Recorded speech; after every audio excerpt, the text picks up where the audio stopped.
ញាពីគេងឬនៅអនាគតនៃប្រពន្ធបងញាពីគេងឬនៅអនាគតនៃប្រពន្ធបងនឹកណាំងណាស្នេហ៍ស្នងចង់ជួបនួនល្អណាស្នេហាយើងជាសង្សារចាំតែថ្ងៃការក៏ចូលម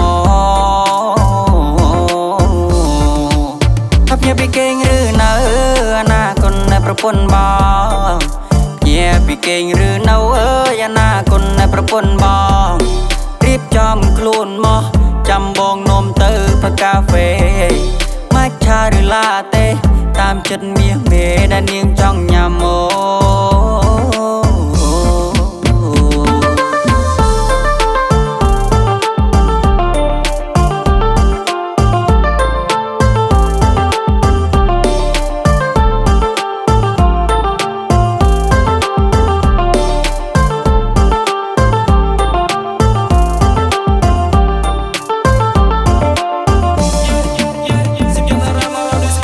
ស៊ូប្តីឡឈ្មោះអីប្តីឡនេះឈ្មោះតារាយកទៅមិនខុសទេស្រីបងចេះថ្នាក់ថ្នមនៅស្នេហា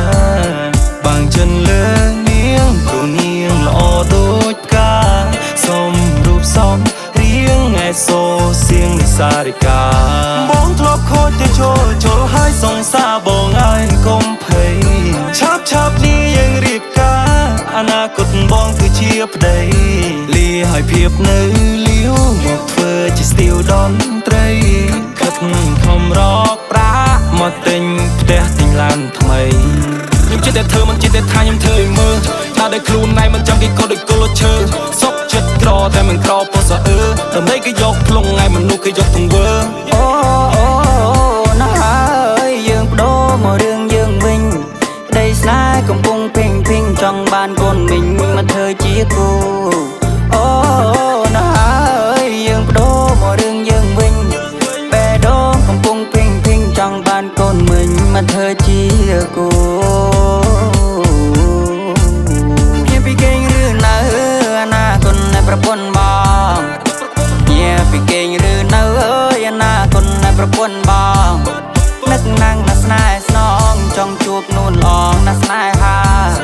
យើងជាសង្សារចាំតែថ្ងៃការក៏ចូលមក Good morning my lovely Good morning Futuri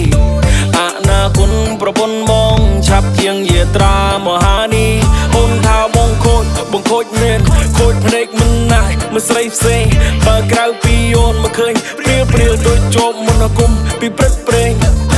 អ្នកស្រុកគេថាបងចេះចោលគេថាបងព្រាននណាជឿគេបានបងសំណាងមិនពុនពេកដើរលេងផឹកស៊ីគឺបងមិនចេះទេបងចិត្តតែនៅផ្ទះនឹងធ្វើការចេះតែរកលុយជូនម៉ាក់ប៉ាបងប្រាប់ត្រង់ចុះបងចិត្តតែពាក្យស្មោះបងលាក់ស៊ីនឹងពាក្យសាវ៉ាអូយខំប្រឹងធ្វើការរាល់ថ្ងៃព្រោះតែចង់បានស្រីមកធ្វើប្រពន្ធការងារដុតជើងដុតដៃហត់នៅយ៉ាងណាក៏បងរែកពុនខំប្រឹងរកប្រាក់ដើម្បីស្រី